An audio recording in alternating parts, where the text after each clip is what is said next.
first up is going to be Scott Gowan, and he is presenting about the digital inclusion activities that are happening in the Topeka area. So, Scott, are you Hello, how's everybody doing? are you able to share your presentation, or do we need to I believe you need to stop sharing so that I can. All right, Carrie. Our AV. Is it this? Uh-oh. Okay. Stalling. Of course. Where's Leslie? Hold on. Oh boy. Okay. So we could work on digital inclusion. We do not claim to be tech experts. How about that? Well, while you're addressing that issue, I will go ahead and talk a little bit about our organization.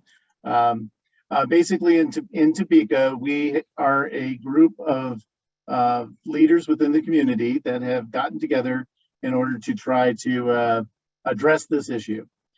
We've been working on this for quite some time. Some of us, I'm relatively new to it, but some of our team have been around working on this since 2013. The Zone Grays, whose name should be familiar to many in the room. Should be able to get it up there now. Thank you. All right, I think we're good. Can everybody see my screen? Excellent, excellent. So we've been working at this project since 2013 in various forms. We began with an initiative working with the Kansas Department of Commerce, trying to put together a strategy for addressing digital equity. And at that time, we were defining digital equity to be places that couldn't connect. It wasn't until our work began in our current environment that we really started realizing, hey, it's not just that people can't connect. There's also that people can't afford to connect. And so affordability is an important factor in as much as the ability to connect is an important factor. In 2015, that effort progressed into an initiative that allowed us to go through and hire a consultant and determine what did we need to do in Topeka and Shawnee County in order to get our community the opportunity to connect. One thing that we did notice from this early work is that all of our reports kind of centered around some key thoughts. One thought was that we needed to close the digital divide. We needed to make it available for people to connect. We also needed to expand digital literacy so we give them a reason to connect and things that connecting will improve their life. And then we wanted to create a sustainable structure to be able to involve the new members of our community so that they can catch up to the rest of us who have had that access for a while. So those are some of the themes that we saw in that research.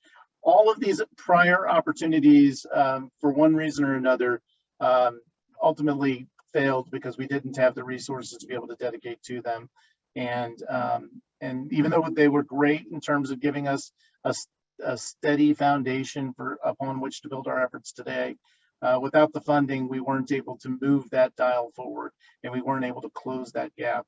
And in fact, I would say that given what we now know from the pandemic, that gap increased during that period of time that we were unsuccessful. Now in 2020 and in 2021, with the pandemic, we started receiving some opportunities. So we got back together as community organizations and said, hey, it's no longer acceptable that our neighbors are not able to participate in the digital economy in the way that we are.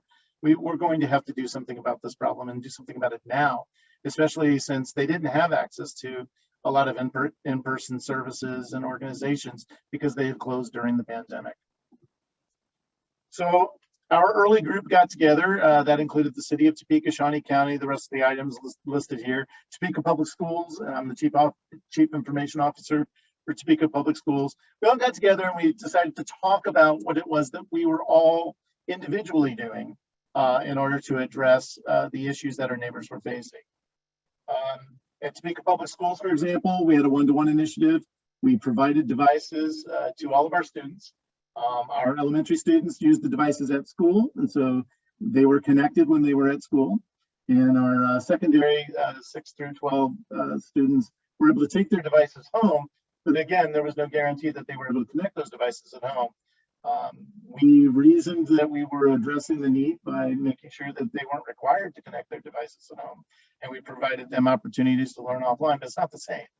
And so they did, those families weren't getting the same experience as the families that did have those opportunities at home. And we recognized that, and we realized that there were some things that we needed to do about that. When the pandemic hit, everybody had to begin thinking outside the box. We had parents and grandparents at home telecommuting because that opportunity was available to them. And then we had other families for whom that wasn't an option, who either experienced a loss in income or were out in the pandemic serving as essential workers.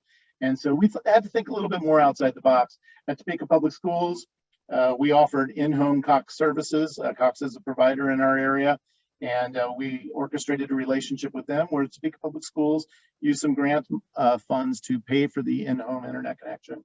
And we also worked with T-Mobile to provide hotspots for those families that we couldn't immediately connect with Cox. And so that helped close the gap a little bit. And of course, we sent devices home. The devices that we were using in the school, we sent them home with our families. Topeka, the Shawnee County, Topeka Public Library, they were able to do similar initiatives with their organization. And of course, when we got together and we talked about all the initiatives that we were doing, we decided that as a group, we can work and combine our efforts and aim towards similar initiatives and achieve much better results together. And so that began with an inquiry with the Public Health and Safety Committee in the city of Topeka. They wanted to know what we as individual organizations were doing to address the pandemic and wanted to learn where there were still gaps out there. And so in our discussions, we quickly learned that what was perceived to be a gap, and that was the inability to connect, services not being available in different areas within our community, wasn't in fact a gap for us.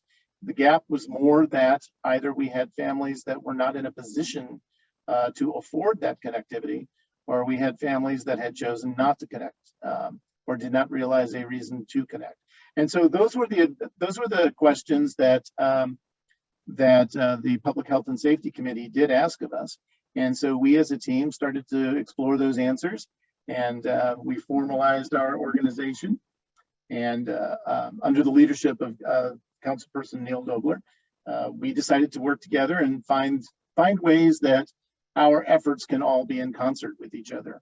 And the group of us adopted 4 pillars of things that we believed we can achieve for every family within our footprint.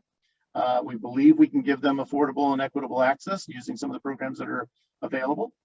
We believe we can get them affordable devices, and we believe that we can support their effort with those devices through digital literacy, citizenship, and tech support. And then finally, we recognize that this is not a one-shot situation. We can get them connected, but we've got lots of years and lots of ground to recover for the families that haven't been able to do this till today. And so we realize funding and sustainability are going to be key, important objectives for us as a group. We recommended an administrative policy for the city of Topeka. We also have made that recommendation for Shawnee County as well. And we look forward to the city of Topeka is adopted. We're looking forward to the Shawnee County one being adopted as well. And then finally, we put together, out of our efforts, we put together our digital inclusion handbook so that we as a team can all work together in one voice and build our structure around that. Since that initial effort of putting our heads together and trying to make sure we have a vision that's shared and make sure that we have efforts that are then shared, we have hired a digital navigator. We've hired a technical navigator, and these people are part of a team that is coordinating the efforts through the city with Monique Laude, who's also on the call today. We established partners. One of our partners, who's also part of our group, is the Jayhawks Area Agency for Aging, sorry. And they have provided a grant for us to be able to begin our work with the population over the age of 60. And working with PCs for People, we have used those grant funds in order to acquire PCs through PCs for People. And then we initiated an opportunity for our neighbors to participate through a collection effort that we did during the April 16th weekend. So now that we've initially launched our services, we have an intake process that is going for our families that are, our neighbors that are age 60 or over. The initial intake made sure that they were qualified and made sure that, and gave them all the outlines that they would need as far as being able to use the device and going from there. And then we held, I believe, our second distribution event. Monique will correct me if I'm wrong. I believe our second distribution event will be this weekend. And in this event, we plan to, if I recall correctly, distribute another 300 computers on top of the 200 that we distributed in our previous distribution event. So that's what we have going on here. Again, we are still in our infancy. We are still working towards that vision of connecting every neighbor. The school district is working from our younger neighbors' ends, and the city is working with the Jayhawks Area Agency for Aging and working at the age 60 and older population. And we're going to keep working at it until we can get it available out there for everybody.